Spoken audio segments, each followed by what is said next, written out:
shit. Sorry about that, guys. Oh shit. Fucking piece of shit. Fucking stay. Oh shit.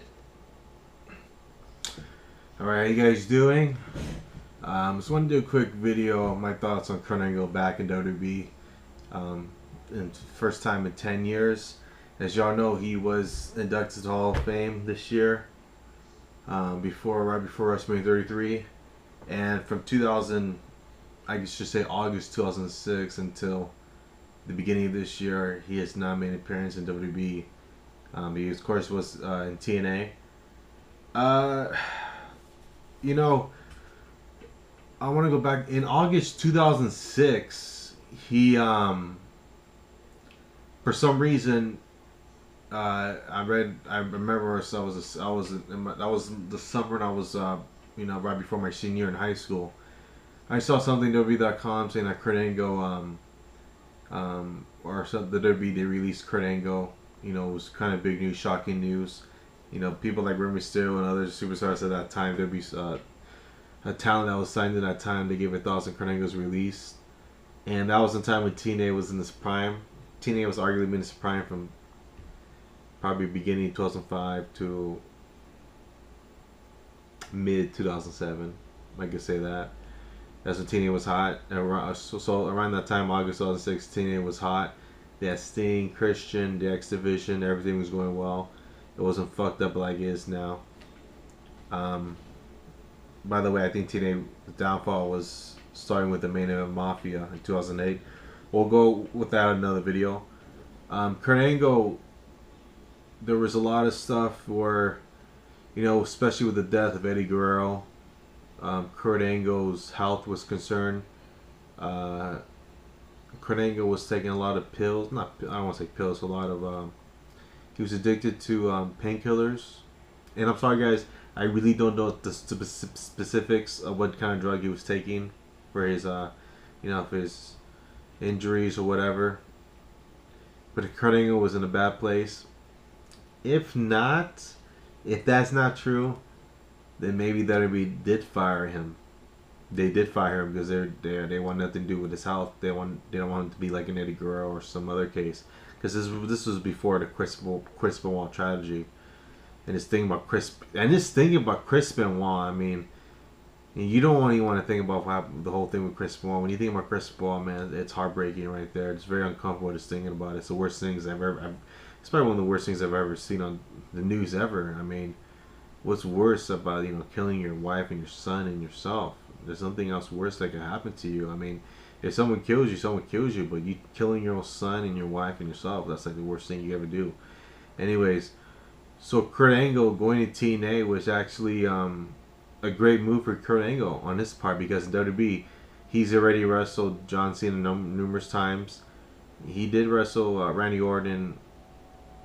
And I'm not sure if he had a singles match with Randy Orton. I think maybe, I'm not sure, but besides that, who would he wrestle? Batista, Mark Henry, there's no one else. Maybe Bobby Lashley at that time, but there's no other wrestlers Kurt Angle could have wrestled.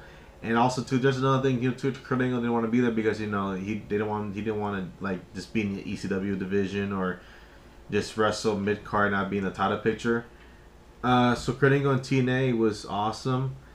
A lot of hype going through it. I do think to this day, I don't think they should have him gone right to Samoa Joe right away.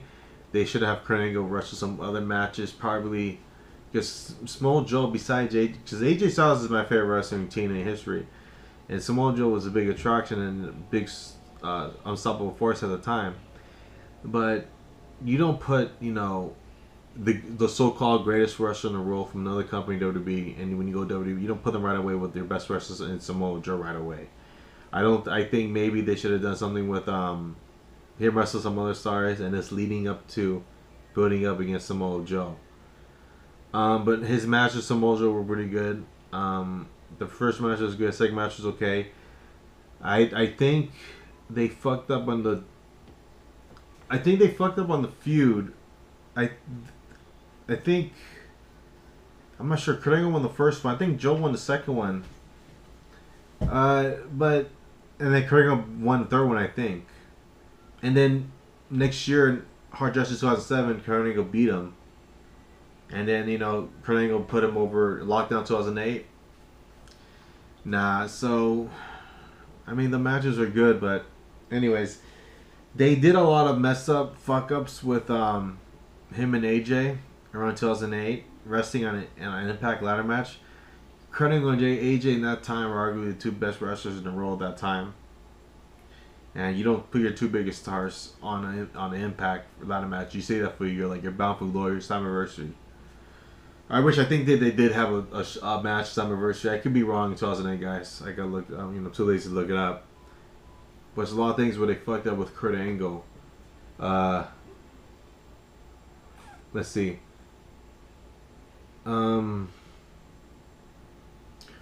Him wrestling Sting at Bound for Glory 2007 and him losing to Sting, the title to Sting, and then regaining the title about 2 days later or 4 days later on Impact was so ridiculous.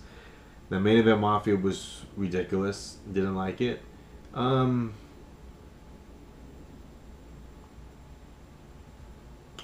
He had some good matches with Christian Cage and everything. So I think it was good for Kurt Angle to go TNA, but he should have left that company around 2010, 2011, and he should have wrestled some of his last years in WWE. Even though he is in the Hall of Fame right now, I still think he'll at least have a match or two left in WWE. He'll probably wrestle either this year in SummerSlam or I think definitely by WrestleMania he'll wrestle. We don't know who he's going to wrestle. I heard stuff about Finn Balor. It'd be good if he had another match with Cena, or I don't know. I think he will wrestle again at WrestleMania. We'll see. Maybe him versus AJ or Seth. You don't want to do Seth Rollins. Seth Rollins, he not only just injured people, but like Sting, but he injures himself. I don't want to see Lesnar versus Kurt Angle. That's still 2003. But Kurt Angle is one of the greatest wrestlers of all time. He's an important wrestler from the Attitude Era. He is not as popular as The Rock. He's not as popular as Stone Cold. He is not as popular as Taker. But he is. He has a really, he can say he beat Rock. Wrestling scripted is, I don't want to say fake. It's predetermined. He did beat The Rock, Austin, Triple H, Taker, Kane, Benoit. Royal Rumble 2003, Benoit.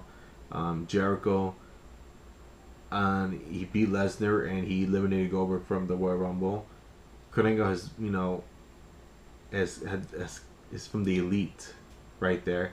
I always wish that, even though Bret Hart had a stroke in 2002 and concussion ended in 2009 thanks to Goldberg's sidekick, it would have been a good match between Bret Hart and Kurt Angle. I would love to see Kurt Angle versus CM Punk. That match will probably never happen unless CM Punk comes back by next year. Maybe they could do that. I don't know if CM Punk's ever going to come back to WWE. So maybe he might. You can never say never. Depends how much he needs the money. But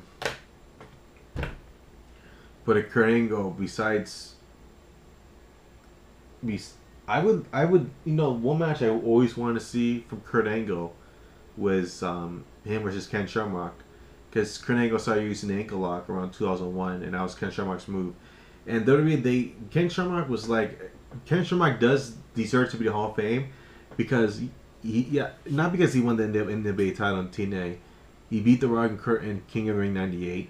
He submitted The Rock WrestleMania 14 98, but he got disqualified because he wouldn't let the submission go after he submitted The Rock. If he let it go and that didn't get disqualified, he would have won the IC title. But King of the Ring, and they should have put Ken Shamrock to the title picture.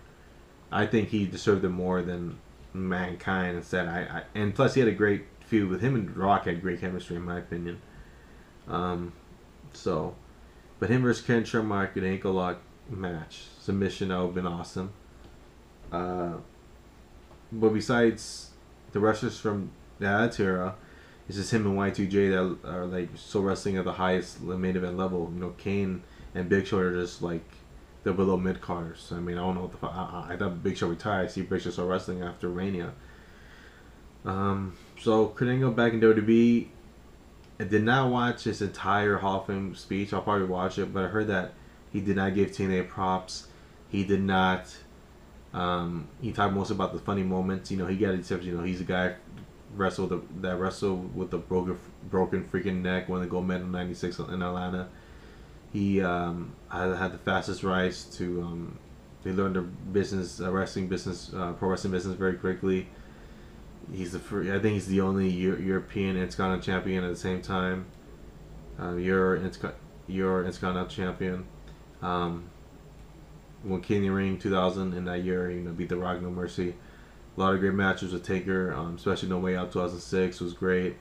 Lesnar, he had a great match with Lesnar WrestleMania 19. Beat Rock, beat Austin. Him and Austin were like the biggest, had the biggest feud in 2001.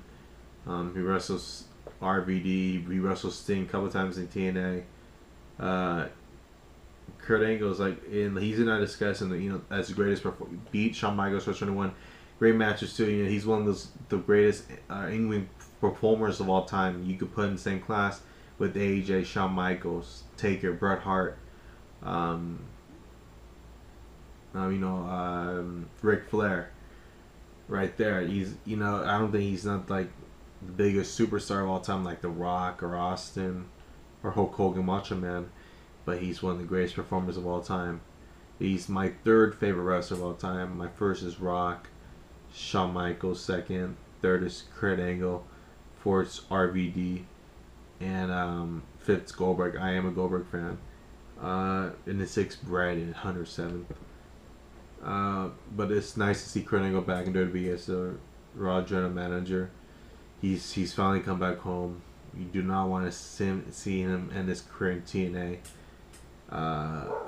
Again, he should have left TNA around 2010, 2012. So yeah, Quick Dogs and Kurt Angle. He's also has a great personality. He's funny, stupid. So anyways, yeah, you guys, you take care. This is kind of a crappy video, but I'm just doing it because I feel like doing it. So.